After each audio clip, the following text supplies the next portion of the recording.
merhabalar. Pembe Düğme YouTube kanalına hoş geldiniz. Ben Nihal Özsoy. Bugün sizlerle bu sevimli şaşkın kurbağa suluk kılıflarımızdan öreceğiz.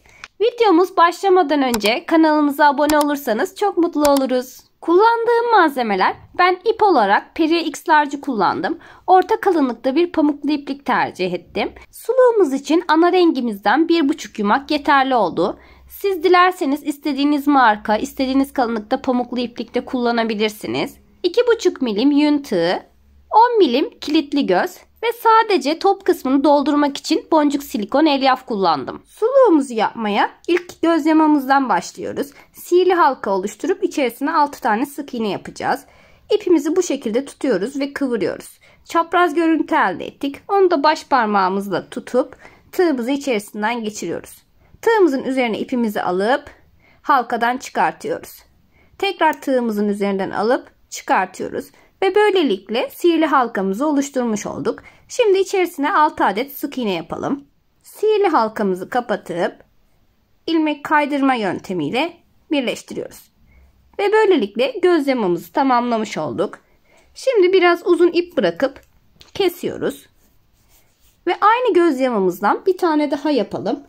Ve daha sonra içerisine gözümüzü yerleştirip bekletelim. Suluğumuzun kılıfını yapmaya başlıyoruz. Sihirli halkamızı oluşturup içerisine 6 adet sık iğne yapıyoruz. Sihirli halkamızı kapatıp ilmek kaydırma yöntemiyle birleştiriyoruz. Ve birinci sıramızı tamamlamış olduk. Şimdi ikinci sıramızda her ilmeğin içerisine çift sık iğne yapıyoruz. Ve 12 sık iğneye ulaşıyoruz. Üçüncü sıramızda bir sık iğne örüp bir arttırma işlemi yapıyoruz. Ve 18 sık iğneye ulaşıyoruz. Şimdi dördüncü sıramızda 2 sık iğne örüp bir arttırma işlemi yapıyoruz ve 24 sık iğneye ulaşıyoruz. 5. sıramızda 3 sık iğne örüp bir arttırma işlemi yapıyoruz ve 30 sık iğneye ulaşıyoruz. 6. sıramızda 4 sık iğne örüp bir arttırma işlemi yapıyoruz ve 36 sık iğneye ulaşıyoruz. 7. sıramızda 5 sık iğne örüp bir arttırma işlemi yapıyoruz ve 42 sık iğneye ulaşıyoruz. 8. sıramızda 6 sık iğne örüp bir arttırma işlemi yapıyoruz ve 48 sık iğneye ulaşıyoruz. 9. sıramızda 7 sık iğne örüp bir arttırma işlemi yapıyoruz ve 54 sık iğneye ulaşıyoruz. Şimdi hep birlikte bu arttırma işlemlerimizi yapalım. Sonra kaldığımız yerden devam edelim. 10. sıramızda ilmeklerin arka lobundan alarak 54 sık iğne yapıyoruz.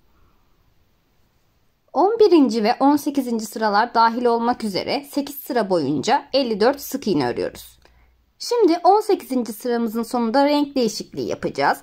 Son bir ilmeğimiz kaldığı zaman sarı ipimizi alıyoruz ve tığımızın üzerindeki iki ilmeğin arasından geçiriyoruz. Ve böylelikle renk geçişini yapmış olduk. Şimdi 19. sırada sarı rengimizle 54 sık iğne yapıyoruz. Şimdi 20. ve 49. sıralar dahil olmak üzere 30 sıra boyunca 54 sık iğne örüyoruz. 50. sıramızda 13 sık iğne örüyoruz. 26 tane zincir çekiyoruz. Alttan da 26 tane sık iğne sayıp 27. sık iğneye sık iğne yaparak birleştiriyoruz. Ve sıra sonuna kadar sık iğne örmeye devam ediyoruz. 51. sırada 13 sık iğne örüyoruz. Zincirimizin üzerinden de 26 sık iğne örüyoruz. Sıramızın sonuna kadar kalan ilmekleri de sık iğne yaparak sıramızı tamamlıyoruz. Sıramızın sonunda 54 sık iğnemizi koruyoruz. 52 ve 59. sıralar dahil olmak üzere 8 sıra boyunca 54 sık iğne örüyoruz. Gözlerimizi tam ortalayarak ağzımızdan 4 ve 5. sıralar arasına 3 ilmek boşluk bırakarak yerleştiriyoruz. 60. sıramızda 7 sık iğne örüp bir azaltma işlemi yapıyoruz ve sıramızın sonunda 48 sık iğneye düşürüyoruz. 61. sırada 6 sık iğne örüp bir azaltma işlemi yapıyoruz ve sıramızın sonunda 42 sık iğneye düşürüyoruz. 62. sırada 5 sık iğne örüp bir azaltma işlemi yapıyoruz ve sıra sonunda 36 sık iğneye düşürüyoruz. 63. sırada 4 sık iğne örüp bir azaltma işlemi yapıyoruz ve sıra sonunda 30 sık iğneye düşürüyoruz.